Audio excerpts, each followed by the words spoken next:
अहम खबर देंगे आपको। मर्दान में पीटीआई के 5 साबिक एमपीए, 1 साबिक एमएलए समेत 86 रहनुमाओं और कारकुनों के खिलाफ मुकदमा दर्ज कर लिया गया है। एसएचओ की मुद्दईयत में दर्ज मुकदमे में बगैर इजाजत वर्कर्स कन्वेंशन का इनेकाद और रोड ब्लॉक करने की दफात शामिल है। कन्वेंशन गुज़श्ता रोज साबिक सूबाई वजीर आतिफ खान के हुजरे में मुनाकिद हुआ था।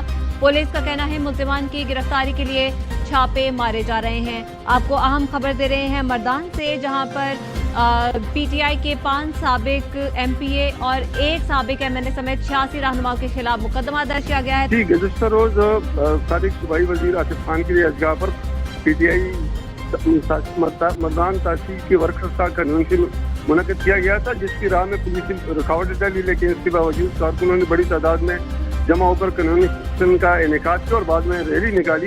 इस हवाले से पुलिस ने 5 साबिक एमपीए जिनमें ज़ैद शाह टूरू, अब्दुल सलाम अफरीदी, इफ्तिखार मशवानी, तुफैल अंजुम, अमीर फरजन खान और 1 साबिक एमएलए जुनैद अकबर समेत पीटीआई की जो लीगल टीम है उनके बाद